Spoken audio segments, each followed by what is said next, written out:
Learn with logic education centre में आपका स्वागत है और आज हम शुरू करने जा रहे हैं child development and pedagogy series का चैप्टर नंबर 7, जिसमें हम दो टॉपिक कवर करेंगे। फर्स्ट है असेसमेंट यानी आकलन एंड सेकंड है इंक्लूसिव एजुकेशन यानी समावेशी शिक्षा। और इस क्लास में हम केवल वही चीज़ें डिस्कस करेंगे जो एग्जाम पॉइंट ऑफ व्यू से इम्पोर्टेंट है, क्योंकि आप सभी जानते हैं कि किसी भी एग्जाम को क्रैक करने के लिए ये जानना ज़रूरी होता है कि क्या पढ़ना है, लेकिन उससे भी ज़्यादा ये जानना ज़रूरी होता है कि क्या नहीं पढ़ना है।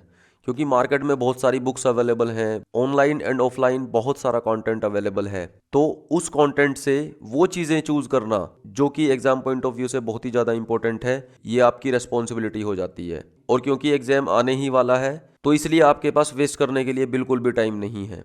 इसलिए वही चीज़ें पढ़ें जो एग्ज़ाम के पर्सपेक्टिव से बहुत ही ज़्यादा इंपॉर्टेंट है। तो चलिए अब शुरू करते हैं। पहला टॉपिक है असेसमेंट। इसको हिंदी में आकलन कहते हैं। देखिए, आकलन या असेसमेंट आपने भी बहुत बार सुना होगा। जैसे आप किसी भी व्यक्ति को असेस करने लगते हैं, यानी उसका आकलन करने लगते हैं कि वो कैसा है, वो अच्छा है या बुरा है, वो ईमानदार है या नहीं है। या स्कूल में भी जैसे बच्चों का असेसमेंट यानी आकलन किया जाता है और उसके बाद रिजल्ट डिक्लेयर किया जाता है। लेकिन आकलन एक्चुअल में होता क्या है, इसकी क्या परिभाषा हो सकती है? देखिए, असेसमेंट यानी आकलन ये एक प्रोसेस होता है ऑफ कलेक्टिंग इंफॉर्मेशन, यानी आकलन सूचनाओं को एकत्रित करने की एक प्रक्रिया है। या फिर this is the process of having knowledge of, यानी आकलन किसी बारे में ज्ञान प्राप्त करने की एक प्रक्रिया है। फॉर एग्जाम्पल, आपने देखा होगा कि जब एग्जाम्स के बाद रिजल्ट डिक्लेयर किया जाता है तो उसमें हम देखते हैं कि किसी बच्चे के मैथमेटिक्स में 100 में से 98 मार्क्स आए, और उसके हिंदी में 100 में से 74 मार्क्स आए, और उसके इंग्लिश में 100 में से 85 मार्क्स आए, और उस बच्चे के एसएसटी में 100 में से 44 मार्क्स आए। यानी हमने एक इन्फॉर्मेशन कलेक्ट की है किसके बारे में, कि उस बच्चे की मैथमेटिक्स में नॉलेज कितनी है, या वो बच्चा इंग्लिश को कितने अच्छे तरीके से पढ़ पाता है, या वो बच्चा हिंदी में कैसा है, या एसएसटी को लेकर उस बच्चे की कितनी समझ है। तो इसे ही हम असेसमेंट कहते हैं। यानी उस बच्चे ने अभी तक कितना सीखा है इसके बारे में इंफॉर्मेशन को कलेक्ट करना। अब देखिए, इवैल्यूएशन क्या होता है? इवैल्यूएशन का हिंदी में मीनिंग होता है मूल्यांकन। देखिए, हमने असेसमेंट के दौरान जो इन्फॉर्मेशन कलेक्ट की थी, तो अब हम उसका इवैल्यूएशन करेंगे, यानी उस इन्फॉर्मेशन का या उस डेटा का क्वालिटेटिव और क्वांटिटेटिव मेजरमेंट करेंगे, और उसके बाद फीडबैक देंगे या फिर जजमेंट देंगे कि ओवरऑल ये बच्चा कैसा है, ये बच्चा एक्सीलेंट में है, या फिर इस बच्चे को वेरी गुड कैटेगरी में रखा जाएगा, या फिर किसी बच्चे को एवरेज कैटेगरी में रखना है। उस बच्चे के बारे में जो इन्फॉर्मेशन मिली है या उस बच्चे के जो मार्क्स हैं, उनका क्वालिटेटिव और क्वांटिटेटिव मेजरमेंट करने के बाद फीडबैक यानी जजमेंट देना ही इवैल्यूएशन यानी मूल्यांकन कहलाता है। अब देखिए, असेसमेंट और इवैल्यूएशन में क्या डिफरेंस होता है। असेसमेंट एक ब्रीफ प्रोसेस होता है, यानी ये एक सूक्ष्म प्रक्रिया है, क्योंकि इसमें हम केवल डेटा का मेजरमेंट करते हैं या इसमें हम डेटा को केवल कलेक्ट करते हैं। और इवैल्यूएशन क्या है? एक ब्रॉड कंसेप्ट है, क्योंकि इसमें जो डेटा हमने कलेक्ट किया था उसके आधार पर फीडबैक भी देना है और बाद में क्या सुधार किए जा सकते हैं ये भी बताना है। देखिए, हमने पहले भी पढ़ा था, असेसमेंट में फीडबैक नहीं दिया जाता और इवैल्यूएशन में फीडबैक दिया जाता है। असेसमेंट डायग्नोस्टिक होता है, यानी ये प्रॉब्लम को पहचानने के काम आता है। जैसे अगर किसी बच्चे के इंग्लिश में 100 में से 50 मार्क्स आए हैं, तो इससे हमें पता चल जाएगा कि वो बच्चा इंग्लिश में वीक है। और अगर किसी बच्चे के मैथमेटिक्स में 100 में से 100 मार्क्स आए हैं, तो हमें ये पता चल जाएगा कि उस बच्चे का मैथमेटिक्स बहुत स्ट्रांग है। इवैल्यूएशन क्या? ये जजमेंटल होता है, यानी उस बच्चे के स्कोर कार्ड के आधार पर हमने अपना जजमेंट भी सुना दिया है, या हमने अपना एक डिसीजन ले लिया है और उस डिसीजन को ही उस रिपोर्ट कार्ड में मेंशन कर दिया है, जिसके आधार पर उस बच्चे को ग्रेड दिया गया है। अब असेसमेंट के कुछ प्रकार होते हैं। फर्स्ट है formative assessment, second summative assessment, third assessment as learning. Formative assessment क्या होता है? इसे हम असेसमेंट फॉर लर्निंग भी बोलते हैं, और आपके सिलेबस में ये वर्ड एज इट इज दिया हुआ है। अब देखिए, असेसमेंट फॉर लर्निंग यानी शिक्षा के लिए मूल्यांकन। ये असेसमेंट ड्यूरिंग द क्लास यानी क्लास के दौरान किया जाता है। फॉर एग्जाम्पल, आपको क्लास में हिस्ट्री पढ़ाई जा रही है और हिस्ट्री में आपको दिल्ली सल्तनत के बारे में पढ़ाया गया, तो इस चैप्टर के ख़त्म होने के बाद टीचर बच्चों से पूछ सकते हैं कि बताइए दिल्ली सल्तनत में कौन कौन से वंश आते हैं, या दिल्ली सल्तनत के वंशों की क्रोनोलॉजी क्या है। या वो बच्चों से पूछ सकता है कि इक्ता व्यवस्था किस शासक ने लागू की थी, या वो पूछ सकता है कि तुगलक वंश का सबसे पहला शासक कौन था। तो इस तरह का असेसमेंट क्या कहलाता है? फॉर्मेटिव असेसमेंट, यानी ये क्लास के दौरान किया जाता है। इस असेसमेंट के दौरान टीचर का focus mainly open ended questions पर होता है। जैसे अगर टीचर ने क्लास में त्रिभुज के बारे में बताया है तो वो किसी बच्चे से बोल सकता है कि आप मुझे एक समकोण त्रिभुज बनाकर दिखाओ, या वो किसी बच्चे से बोल सकता है कि आप मुझे एक समबाहु त्रिभुज बनाकर दिखाओ। और ओपन एंडेड क्वेश्चंस कौन से होते हैं? जिनके एक से ज़्यादा आंसर्स हो सकते हैं। और इस तरह का असेसमेंट मेनली टीचर के द्वारा किए गए ऑब्जर्वेशन पर डिपेंड करता है, यानी वो टीचर क्लास में बच्चों को कितना ऑब्जर्व कर पाता है। और इसे ही हम CCE यानी कॉन्टिन्यूअस एंड कॉम्प्रिहेंसिव इवैल्यूएशन या सतत और व्यापक मूल्यांकन भी कहते हैं। और ये RTE एक्ट यानी राइट टू एजुकेशन एक्ट 2009 द्वारा मैंडेट कर दिया गया है, और इस तरह का असेसमेंट काफ़ी अच्छा माना जाता है। नेक्स्ट है सम्मेटिव असेसमेंट यानी असेसमेंट ऑफ लर्निंग। इसे हिंदी में हम शिक्षा का आकलन भी बोल सकते हैं। अब देखिए, समेटिव में एक वर्ड छिपा हुआ है सम। सम का मतलब होता है योग। जब जुलाई में कोई सेशन शुरू होता है तो जैसे सबसे पहले शुरुआत कहाँ से होती है? फर्स्ट चैप्टर से होती है। उसके बाद हम एक चैप्टर और पढ़ते हैं, और धीरे धीरे ईयर का एंड आते आते या सेशन का एंड आते आते हमारा सिलेबस कंप्लीट हो जाता है। मतलब जो भी हमने पूरे साल में पढ़ा है उसका सम या योग अब हम उसका असेसमेंट करेंगे। तो ये at the end of the session होता है, या ये साल के या सत्र के अंत में किया जाता है। फॉर एग्जाम्पल, ईयरली एग्जाम्स होते हैं या फिर हाफ ईयरली एग्जाम्स होते हैं। तो फॉर्मेटिव असेसमेंट कब किया जाता है? ये ड्यूरिंग द क्लास किया जाता है। और समेटिव असेसमेंट कब किया जाता है? ये सेशन के अंत में किया जाता है। और थर्ड है असेसमेंट एज लर्निंग। ये स्टूडेंट द्वारा खुद किया जाता है। जैसे स्टूडेंट को खुद पता चल जाता है कि मेरा अर्थमेटिक और एलजबरा तो बहुत अच्छा है, लेकिन मैं ट्रिगोनोमेट्री में बहुत वीक हूँ, मतलब मुझे अब ट्रिगोनोमेट्री पर ज़्यादा फोकस करने की ज़रूरत है। तो इस तरीके का असेसमेंट एज लर्निंग कहलाता है। असेसमेंट के कुछ कैरेक्टरिस्टिक्स या कुछ विशेषताएं होती हैं। फर्स्ट है कॉम्प्रिहेंसिवनेस, यानी असेसमेंट व्यापक होना चाहिए। उसे किसी एक दिशा में सीमित नहीं रहना है, वो मल्टी डायमेंशनल होना चाहिए। जैसे हमें उस बच्चे का फिजिकल असेसमेंट भी करना चाहिए, हमें उस बच्चे का मेंटल असेसमेंट भी करना चाहिए। या अगर कोई बच्चा मैथमेटिक्स में 100 में से 100 स्कोर कर रहा है तो इसका मतलब ये नहीं है कि उसी के आधार पर हम उस बच्चे का असेसमेंट कर देंगे। हमें उस बच्चे की ओवरऑल परफॉर्मेंस को देखना है, यानी वो हिंदी में कितना स्कोर कर रहा है, इंग्लिश में कितना स्कोर कर रहा है, या वो जो अदर एक्टिविटीज़ हैं जैसे डांसिंग, म्यूज़िक या फिर गेम्स या फिर और कल्चरल एक्टिविटीज़, उनमें कितना पार्टिसिपेट कर रहा है। तो असेसमेंट कॉम्प्रिहेंसिव होना चाहिए। नेक्स्ट है रिलायबिलिटी, यानी विश्वसनीयता। वो असेसमेंट ऐसा होना चाहिए जिस पर लोग विश्वास कर सकें। जैसे देखिए, एग्जाम दो तरीके के हो सकते हैं, एक तो हो सकते हैं ऑब्जेक्टिव और एक हो सकते हैं डेस्क्रिप्टिव। ऑब्जेक्टिव में क्या है, माना 4 ऑप्शंस हैं तो उनमें से आपको एक पर टिक करना पड़ता है। तो इस तरीके के असेसमेंट का क्या फ़ायदा है कि आप उस टेस्ट को चाहे आज ले लो चाहे 10 महीने बाद ले लो, उसमें उस क्वेश्चन का आंसर हमेशा सेम ही होगा। अब देखिए, अगर कोई डेस्क्रिप्टिव पेपर है तो उसमें जो क्वेश्चन है उसके अलग अलग तरह के आंसर हो सकते हैं।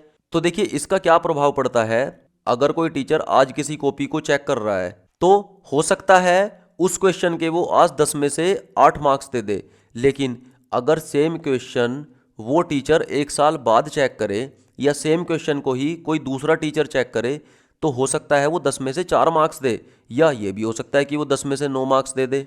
तो यहाँ पर कौन सा असेसमेंट का तरीका ज़्यादा रिलायबल हुआ?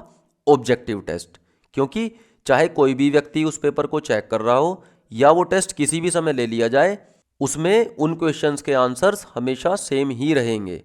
नेक्स्ट है वैलिडिटी, यानी वैधता। मैं इसे आपको एक एग्जाम्पल की सहायता से समझाता हूँ। देखिए, आप सभी टीचिंग एग्जाम्स की तैयारी कर रहे हैं, तो अगर आपके सिलेबस में पेडागोजी या फिर टीचिंग एप्टीट्यूड, इस तरीके के सब्जेक्ट्स डाल दिए जाते हैं, तो ये चीज़ें एकदम वैलिड हैं। क्यों? क्योंकि ये चीज़ें आगे आपके टीचिंग में काम भी आएंगी। लेकिन अगर आपके एंट्रेंस एग्जाम में अकाउंटिंग या फिर मैनेजमेंट या फिर रिसर्च से संबंधित टॉपिक डाल दिए जाएं, तो क्या उस तरीके का असेसमेंट वैलिड होगा? बिल्कुल नहीं, क्योंकि उन चीज़ों का इन फ्यूचर आपकी टीचिंग में कोई यूज़ नहीं होगा। तो इसलिए असेसमेंट को वैलिड होना चाहिए, वो असेसमेंट यूज़फुल होना चाहिए, यानी उस असेसमेंट की लाइफ में कुछ उपयोगिता या सार्थकता होनी चाहिए। नेक्स्ट है अनबायस्ड, यानी असेसमेंट पक्षपातपूर्ण बिल्कुल ना हो। इसका मतलब ये है कि अगर ये एक बच्चा है और ये दूसरा बच्चा है, तो ऐसा नहीं कि उस असेसमेंट में एक बच्चे को तो ज़्यादा फ़ायदा मिल जाए और दूसरे बच्चे को कम फ़ायदा मिले, या उस तरीके के असेसमेंट में एक बच्चे को फ़ायदा हो जाए और दूसरे बच्चे को नुकसान हो जाए। उस तरीके के असेसमेंट से सभी बच्चों को सेम लेवल का फ़ायदा होना चाहिए। Next, Bloom's taxonomy. ब्लूम ने एजुकेशन सिस्टम के 3 उद्देश्य बताए थे और एग्जाम पॉइंट ऑफ व्यू से केवल इनके नाम ज़्यादा इंपॉर्टेंट हैं, और उनकी मैंने एक ट्रिक भी बनाई है, CAP cap. C for cognitive domain, A for affective domain and P for psychomotor domain. Cognitive domain में क्या आता है? नॉलेज यानी बुद्धि। देखिए, अफेक्टिव डोमेन में क्या आएगा? हमारी फीलिंग्स या इमोशंस, जैसे कोई व्यक्ति कितना नैतिक है या कोई व्यक्ति कितना ईमानदार है। एंड थर्ड है साइकोमोटर डोमेन। इसका मतलब है कि उस बच्चे ने या उस व्यक्ति ने क्या एक्शन लिया है, मतलब उसकी जो मांसपेशियां हैं उनका मूवमेंट्स, और इसमें हमारी फिजिकल और मेंटल दोनों तरह की एक्टिविटीज आ जाती हैं। तो ये थी ब्लूम्स टैक्सोनॉमी। आइए अब इस टॉपिक से रिलेटेड कुछ प्रीवियस ईयर क्वेश्चंस डिस्कस कर लेते हैं। Evaluation practice should aim at, आकलन का एम क्या होना चाहिए? लेबलिंग द स्टूडेंट्स, हमने पिछले चैप्टर में भी पढ़ा था कि हमें उन स्टूडेंट्स को लेबल्स नहीं देने हैं, यानी कैटेगरी नहीं बनानी है। तो ये एक नेगेटिव स्टेटमेंट है, इसलिए गलत हो जाता है। Segregation of students for ability based groups, segregation नहीं करना है, यानी क्लास को ग्रुप्स में डिवाइड नहीं करना है। Identifying students needs and requirements, देखिए उस स्टूडेंट की आवश्यकताएं क्या हैं और उसकी ज़रूरतें क्या क्या हैं। फॉर एग्जाम्पल, अगर किसी बच्चे के मैथमेटिक्स में 100 में से 48 मार्क्स आ रहे हैं, इसका मतलब उसे मैथमेटिक्स में ज़्यादा इंप्रूवमेंट करने की ज़रूरत है। तो हमें इन चीज़ों को समझना है। तो ऑप्शन सी सही हो जाता है। ऑप्शन डी भी एक बार देख लेते हैं। Identifying high achievers for prize distribution, अच्छा इवैल्यूएशन में हम जो टॉपर्स हैं बस उन्हें आइडेंटिफाई कर लेंगे और उन्हें प्राइज डिस्ट्रीब्यूट कर देंगे। अरे तो फिर जिनके मार्क्स कम आ रहे हैं उनका क्या होगा? वो तो डिमोरलाइज हो जाएंगे। तो हमें ऐसा नहीं करना है। हमें क्या करना है? हमें उन छात्रों की ज़रूरतों को पहचानना है। तो इसका ऑप्शन सी सही हो जाता है। Primary objective of assessment should be, ये क्वेश्चन 2019 में आया था। Option A assigning ranks to students, अच्छा स्टूडेंट्स को रैंक्स देनी है, नेगेटिव स्टेटमेंट है।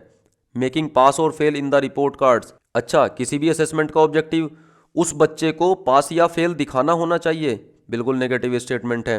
लेबलिंग स्टूडेंट्स, लेबलिंग तो देखते ही एलिमिनेट कर दो। Understanding children's clarity and confusions about related concepts, assessment, assessment का मीनिंग क्या था? जैसे क्लास के दौरान क्वेश्चंस पूछना। तो उस असेसमेंट का उद्देश्य क्या होना चाहिए? अगर वो टॉपिक किसी बच्चे को समझ नहीं आया है, मतलब उसे भी क्लैरिटी नहीं है, या उस बच्चे को उस टॉपिक के बारे में कोई कन्फ्यूजन है, तो इन चीज़ों के बारे में समझना और फिर उन कन्फ्यूजन्स को दूर करना। तो इसका ऑप्शन डी सही हो जाता है। Next, teacher can utilise both assessment for learning and assessment of learning too. अब आप बताइए, असेसमेंट फॉर लर्निंग का मतलब क्या था? शिक्षा के लिए आकलन। तो असेसमेंट फॉर लर्निंग कब किया जाता था? क्लास के दौरान। और असेसमेंट ऑफ लर्निंग कब किया जाता था? ईयर के एंड में या सेशन के एंड में। तो एक टीचर इन दोनों चीज़ों को कैसे यूटिलाइज कर सकता है? Option A, monitor children's progress and set appropriate goals to fill their learning gaps, यानी उन बच्चों की प्रोग्रेस को मॉनिटर करने के लिए और आगे के लिए उचित गोल सेट करने हैं। देखिए यहाँ तक तो सही था कि वो प्रोग्रेस को मॉनिटर कर रहा है, लेकिन आगे के लिए भी गोल सेट करना है। ये तो इवैल्यूएशन में आता है, यानी हमें बाद में फीडबैक भी देना है। इसका मतलब तो इवैल्यूएशन हो जाता है। और यहाँ पर क्या वर्ड है? Assessment. Option B, know children's progress and achievement level, बिल्कुल हमें क्या है? केवल इंफॉर्मेशन कलेक्ट करनी है। तो उस इंफॉर्मेशन या डेटा से क्या पता चल जाएगा कि उस बच्चे में अभी तक कहाँ तक प्रोग्रेस हो पाई है, यानी उस बच्चे ने अब तक क्या अचीव किया है। ऑप्शन सी भी एक बार देख लेते हैं। Know learning needs of child and select teaching strategy accordingly. देखिए ये सब चीज़ें तो इवेल्युएशन में आती हैं। Assess child's performance at periodic interval and certify his or her performance. देखिए सर्टिफाई भी कर रहा है। ये सब चीज़ें किस में आती हैं? इवेल्युएशन में आती हैं। तो असेसमेंट का मतलब क्या हुआ? उस इंफॉर्मेशन को कलेक्ट करना। तो उससे हमें क्या पता चल जाएगा कि उस बच्चे ने अब तक क्या प्रोग्रेस की है और क्या अचीव किया है। Next, assessment is purposeful if. Assessment purposeful होता है यदि it serves as a feedback for the students as well as the teachers. अगर उस असेसमेंट का एक फीडबैक के तौर पर इस्तेमाल किया जाए, किसमें? इवेल्युएशन में, और वो स्टूडेंट के भी काम आए और टीचर के भी काम आए। देखिए बिल्कुल ये हमें पॉजिटिव स्टेटमेंट लग रही है। अभी आगे देखते हैं। It is done only at the end of the year. अच्छा, साल के अंत में। तो साल के अंत में क्या होता है? असेसमेंट होता है या इवेल्युएशन होता है? ये तो इवेल्युएशन होता है। असेसमेंट हम टाइमली करेंगे, मतलब बीच बीच में भी करते रहेंगे। तो ये ऑप्शन गलत हो जाता है। Option C, it induces fear and stress among the student. अच्छा, असेसमेंट का फ़ायदा तब होगा जब असेसमेंट से बच्चों में डर की और तनाव की भावना पैदा हो जाए। बिल्कुल गलत स्टेटमेंट है। Comparative evaluation are made to differentiate between students achievements. Comparison बिल्कुल नहीं करनी है, या हमें उन बच्चों के बीच डिफरेंशिएट बिल्कुल नहीं करना है। तो इसका ऑप्शन ए सही हो जाता है। Assessment is a good strategy to label and categorise children. बिल्कुल गलत स्टेटमेंट है, क्योंकि हमें बच्चों को लेबल्स नहीं देने हैं या उन्हें कैटेगराइज नहीं करना है। अ वे टू इम्प्रूव लर्निंग। देखिए एक पॉजिटिव स्टेटमेंट है, बिल्कुल सही हो सकती है। फिर भी एक बार आगे चेक कर लेते हैं।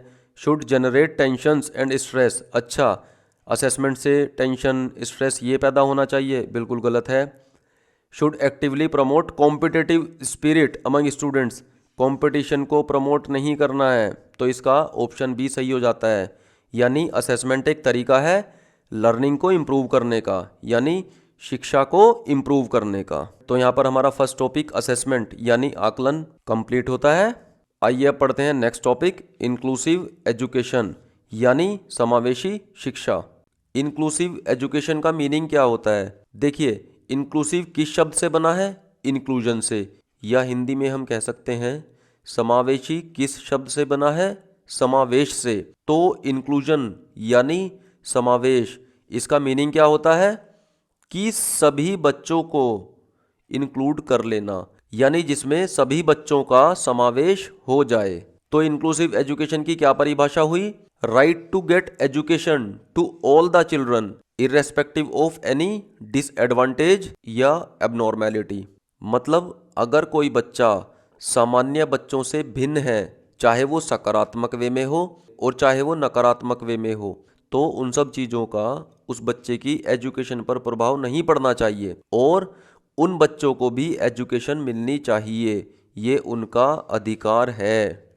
और ये कंसेप्ट क्यों लाया गया? जिससे कि सभी बच्चों को मेन स्ट्रीम में लाया जा सके, यानी उन बच्चों को ये फील ना हो कि हम बाकी बच्चों से अलग हैं, उनके साथ भी बाकी बच्चों की तरह ही व्यवहार किया जाए और उनको भी बाकी बच्चों की तरह ही खुद को डेवलप करने की अपॉर्चुनिटी मिले। और इंक्लूसिव एजुकेशन NCF 2005 यानी नेशनल करिकुलम फ्रेमवर्क 2005 और RTE एक्ट 2009 यानी राइट टू एजुकेशन एक्ट 2009 द्वारा रिकमेंड की गई।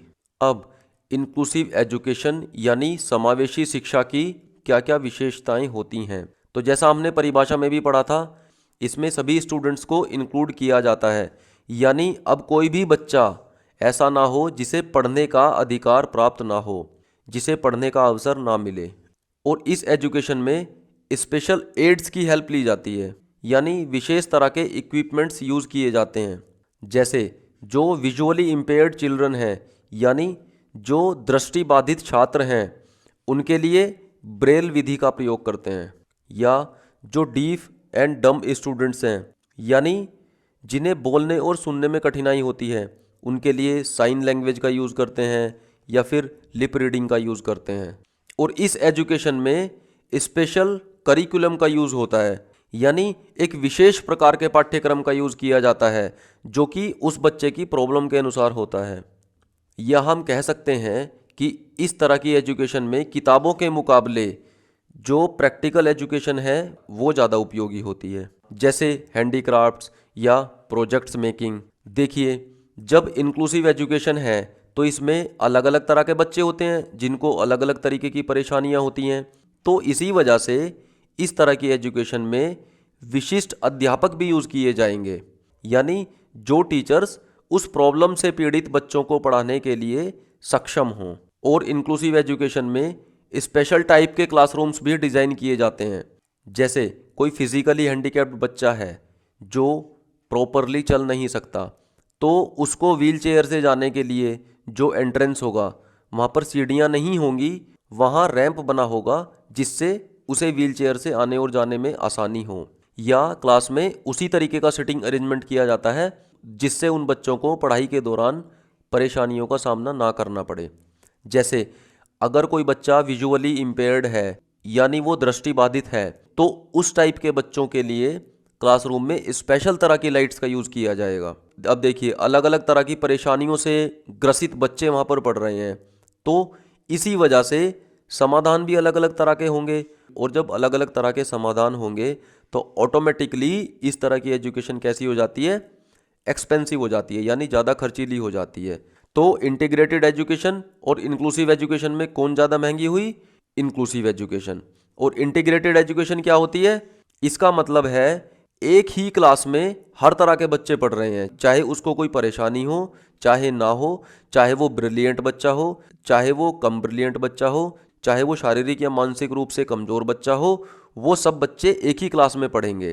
तो अगर उन बच्चों के लिए अलग अलग तरीकों का यूज़ नहीं हो रहा है, उन्हें पढ़ाने के लिए सेम ही तरीका यूज़ हो रहा है, तो इसी वजह से इंटीग्रेटेड एजुकेशन कैसी हो जाती है? कम खर्चीली हो जाती है। वहीं इंक्लूसिव एजुकेशन कैसी होती है? ज़्यादा खर्चीली। अब देखिए, स्पेशल या एक्सेप्शनल चिल्ड्रन कौन होते हैं? इन्हें हम विशिष्ट बालक भी कहते हैं। ये वो बच्चे होते हैं जो नॉर्मल बच्चों से अलग होते हैं, और ये पॉजिटिव वे में भी अलग हो सकते हैं या फिर नेगेटिव वे में भी अलग हो सकते हैं। जैसे अगर कोई बच्चा बहुत ही ज़्यादा इंटेलिजेंट है तो उस बच्चे का इंटेलिजेंस लेवल बाकी नॉर्मल बच्चों से ज़्यादा हुआ, तो वो बच्चा पॉजिटिवली एक्सेप्शनल चाइल्ड हुआ।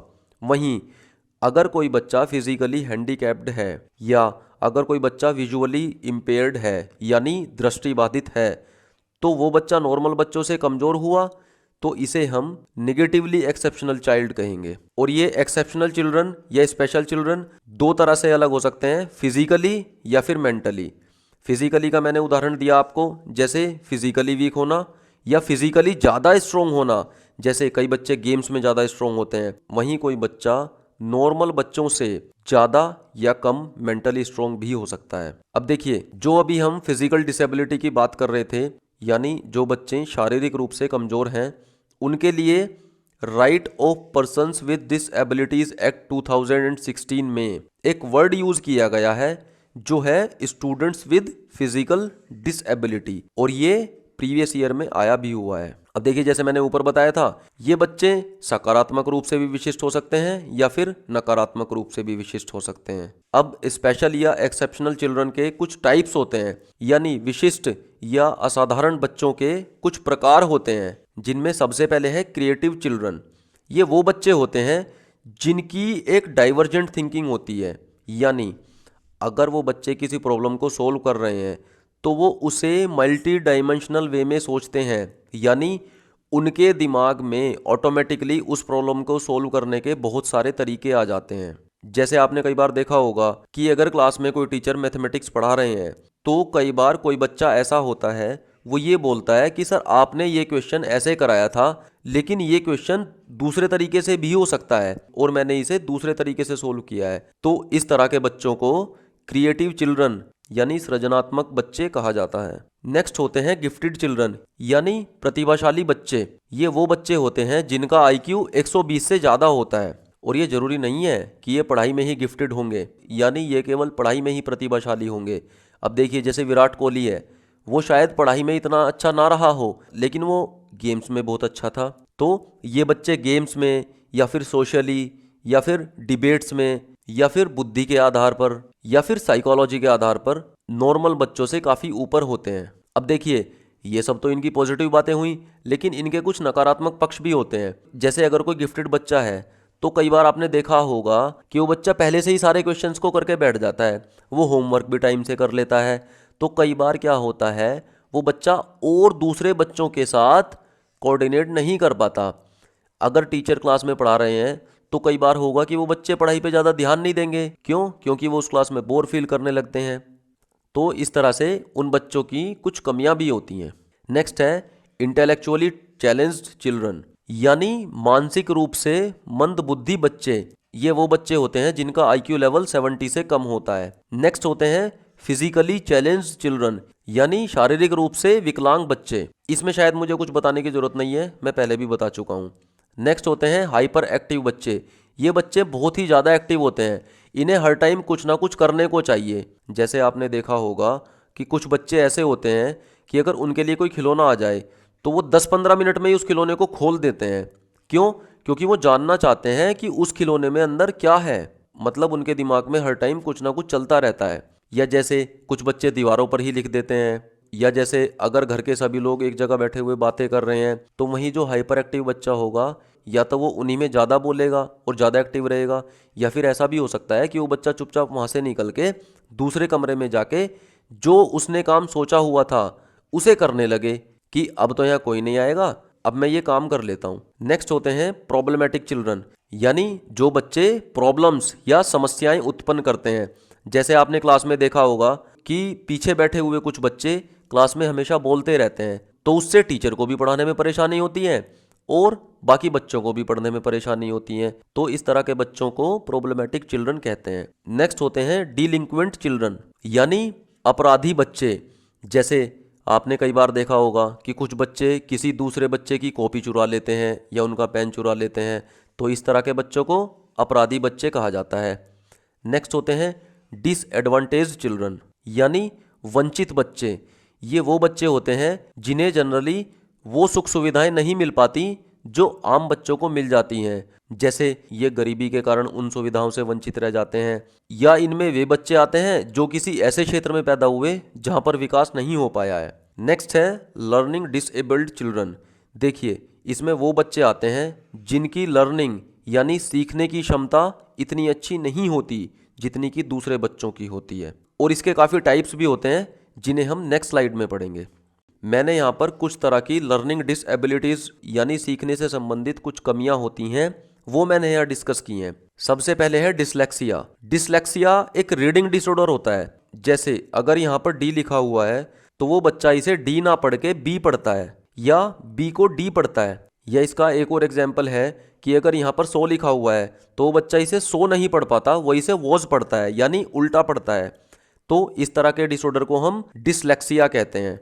अब इसे याद कैसे करेंगे? आप इसे ऐसे याद कर सकते हैं कि आपको एक लक्स साबुन चाहिए और आप किसी शॉपकीपर के पास जाकर बोलते हैं कि मुझे लक्स साबुन दे दो, तो वो आपसे कहता है कि मुझे तो इसका नाम पढ़ना नहीं आता, ये साबुन यहाँ पर रखी हुई हैं, आप इनमें से देख लो जिसका भी नाम लक्स लिखा हुआ है और आप उसे ले जाओ। तो डिसलेक्सिया किस तरह की डिसेबिलिटी हुई? एक रीडिंग डिसऑर्डर हुआ। नेक्स्ट है डिसग्राफिया। देखिए ग्राफ किस पे बनाए जाते हैं? कॉपी पे या पेपर पे। तो डिसग्राफिया का मतलब क्या हुआ? एक राइटिंग डिसऑर्डर। इसका मतलब उस बच्चे की हैंडराइटिंग बहुत ज़्यादा खराब होती है जिसे आसानी से पढ़ा नहीं जा सकता। नेक्स्ट है डिसकैल्कुलिया। देखिए आपने सुना होगा कैलकुलेटर, तो कैलकुलेटर में क्या की जाती है? कैलकुलेशंस की जाती हैं यानी गणना की जाती है। तो डिसकैल्कुलिया में क्या होता है? उस बच्चे को कैलकुलेशंस में प्रॉब्लम्स होंगी या उस बच्चे को डिजिट समझने में प्रॉब्लम होगी। फॉर एग्जाम्पल 3 + 7 + 2 = होता है 12, लेकिन वो बच्चा आसानी से इसे कैलकुलेट नहीं कर पाएगा। वो 3 + 7 + 2 11 बोल देगा या फिर 13 बोल देगा। नेक्स्ट होता है डिस्प्रैक्सिया। ये वो बच्चे होते हैं जो मसल्स को कंट्रोल नहीं कर पाते, यानी ये एक फिजिकल डिसेबिलिटी है। अब मसल से मतलब क्या है? मसल्स यानी मांसपेशियां। जैसे आपने देखा होगा कि कुछ बच्चे किसी चीज को ठीक से पकड़ नहीं पाते, यानी उनकी हाथ की मांसपेशियां थोड़ी कमजोर होती हैं। तो ये किस डिसेबिलिटी में आएगा? डिस्प्रैक्सिया में आएगा। अब देखिए ये तो हुआ डिस्प्रैक्सिया। इसमें ये प्रॉब्लम पार्शियली होती है यानी पूरे तरीके से नहीं होती, लेकिन अगर ये प्रॉब्लम 100% ही हो जाए यानी उस बच्चे की मसल्स लगभग 100% डेड हो जाएं, तो हम उसे क्या बोलेंगे? एप्रैक्सिया बोलेंगे। तो उसमें डिस की जगह ए आ जाएगा। नेक्स्ट है डिस्मोर्फिया। ये वो बच्चे होते हैं जिन्हें शेप या साइज की समझ नहीं होती, या जो शेप या साइज को लेके हमेशा असमंजस में रहते हैं। देखिए इसका एक बहुत कॉमन सा एग्जाम्पल है, जैसे जब कुछ लोग मिरर में अपनी इमेज को देखते हैं या मिरर में खुद को देखते हैं तो उन्हें लगता है कि मैं तो इतना हैंडसम नहीं हूँ, या मैं तो इतनी ब्यूटीफुल नहीं हूँ, या फिर उन्हें लगता है कि मैं तो मोटा हूँ या मैं तो मोटी हूँ, या फिर कई लोगों को लगता है कि मेरी तो हाइट थोड़ी कम है। तो उन्हें खुद की ही शेप या साइज में सेटिस्फेक्शन नहीं होता। तो ये किस कैटेगरी के अंतर्गत आते हैं? डिस्मोर्फिया। नेक्स्ट है ADHD, यानी attention deficit hyper activity disorder. देखिए A फॉर अटेंशन, तो बस यहीं से इसका अर्थ निकल जाता है। तो ADHD ये किससे संबंधित हुआ? अटेंशन यानी फोकस यानी कंसंट्रेशन से रिलेटेड हुआ, या फिर ये इमोशंस यानी भावनाओं से संबंधित होता है। जैसे आपने देखा होगा कि कुछ बच्चों का मन पढ़ाई में नहीं लग पाता या वो ज़्यादा देर तक फोकस नहीं कर पाते, तो वो किस डिसेबिलिटी के अंतर्गत आएंगे? ADHD यानी attention deficit hyper activity disorder. अब देखिए इस तरह के जो बच्चे होते हैं, यानी जो एक्सेप्शनल या असाधारण बच्चे हैं, उनके लिए टीचिंग किस तरह से की जाए, तो उसमें सबसे पहले आता है कि हमें स्पेशल तरह के टीचिंग मेथड्स यूज करने पड़ेंगे। जैसे मैंने पहले भी बताया था, जो विजुअली इंपेयर्ड चिल्ड्रन हैं उनके लिए ब्रेल लिपि का प्रयोग करेंगे, या जो मूक और बधिर बच्चे हैं उनके लिए लिप रीडिंग या साइन लैंग्वेज का यूज करेंगे।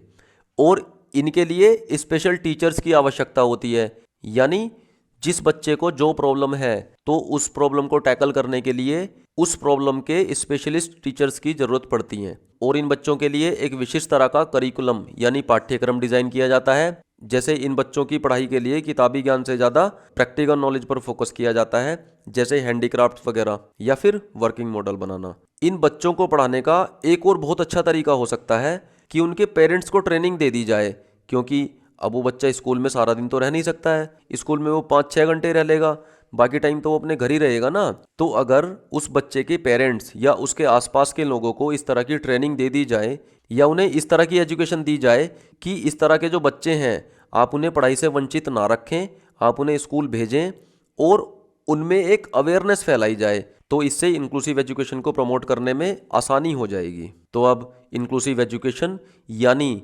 समावेशी शिक्षा से रिलेटेड कुछ प्रीवियस ईयर क्वेश्चंस डिस्कस कर लेते हैं।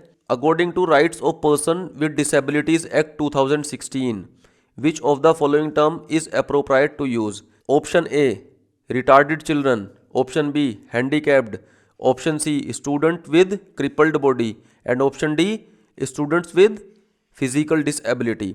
तो ये डायरेक्ट क्वेश्चन है, मैंने बताया भी था, option D students with physical disability. Ruhi always thinks of multiple solutions to a problem, many of which are original solutions. देखिए रूही हमेशा किसी प्रॉब्लम के मल्टीपल सॉल्यूशंस के बारे में सोचती है, यानी अगर कोई प्रॉब्लम है तो उसके दिमाग में उसके बहुत सारे सॉल्यूशंस आ जाते हैं। यानी रूही की थिंकिंग किस तरह की हो गई? एक डाइवर्जेंट थिंकिंग हो गई। तो रूही किस तरह की बच्ची है? रिजिड। अच्छा, मतलब वो एक ही सोच पर टिकी रहेगी? नहीं, ऐसा नहीं है। कन्वर्जेंट? अरे कन्वर्जेंट नहीं, डाइवर्जेंट होती है। Egocentric thinker? बिल्कुल भी नहीं। तो वो किस तरह की बच्ची है? एक क्रिएटिव थिंकर है। और हमने क्रिएटिव थिंकर्स की डेफिनेशन भी पढ़ी थी कि ये वो बच्चे होते हैं जिनकी एक डाइवर्जेंट थिंकिंग होती है, यानी अगर उन्हें कोई सवाल करने के लिए दे दिया जाए तो वो उसके अलग अलग तरीके खोजने लगते हैं, या वो उस सवाल को दूसरे तरीकों से भी सोल्व कर लेते हैं। Next, which of the following constructs does right to education act 2009 advocates? अच्छा, जो RTE 2009 यानी शिक्षा का अधिकार है, वो इनमें से किस चीज की सिफारिश करता है? बताइए। इस चैप्टर का नाम क्या है? Inclusive education. और देखिए हमने पढ़ा भी था कि इंक्लूसिव एजुकेशन किसके द्वारा रिकमेंड की गई थी? NCF 2005 और RTE 2009 के द्वारा। तो इसका कौन सा आंसर सही हो जाता है? इंक्लूजन यानी inclusive education, option B. Which one of the following ways is not a suitable way to help hyperactive children? Hyperactive बच्चे कौन से होते हैं? जिन्हें हर टाइम कुछ ना कुछ करने के लिए चाहिए, यानी वो बहुत ही ज़्यादा एक्टिव होते हैं।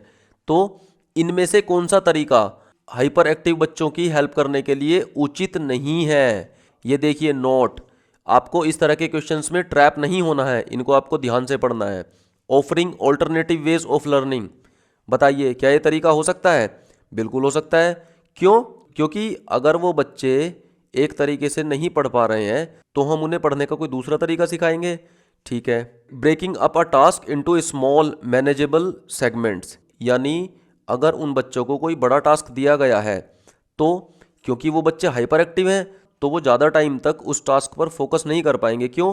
क्योंकि उनका मन विचलित होता रहेगा और बीच बीच में वो दूसरे कामों को करने के बारे में सोचेंगे। तो हम उस टास्क को छोटे छोटे पार्ट्स में डिवाइड कर देंगे। Next, reprimanding them often for being restless.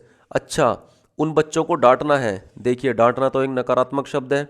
क्या हम इस मेथड को यूज कर सकते हैं? बिल्कुल नहीं कर सकते। और इस क्वेश्चन में क्या पूछा था कि कौन सा तरीका हमें यूज नहीं करना है, तो इसका आंसर क्या हो जाता है? ऑप्शन नंबर सी, हम उन्हें डांटेंगे नहीं। ऑप्शन डी को भी एक बार देख लेते हैं। Including physical activity in their daily schedule. बिल्कुल, जैसे अगर उन बच्चों को किसी गेम में लगा दिया जाए तो क्या है, उन्हें उस गेम को खेलने में मजा आएगा। तो आलतू फालतू कामों को करने में उनकी जो एनर्जी का लॉस होता है वो सही जगह पर यूज होगा, यानी वो गेम्स में एक्टिवली इन्वॉल्व रहेंगे, तो फिजिकल एक्टिविटीज से भी फायदा होगा। तो इस क्वेश्चन में उसने कहा था कि इनमें से कौन सा तरीका उचित नहीं रहेगा, तो कौन सा तरीका उचित नहीं रहेगा? डांटने वाला, मतलब हम उन बच्चों को डांटेंगे नहीं।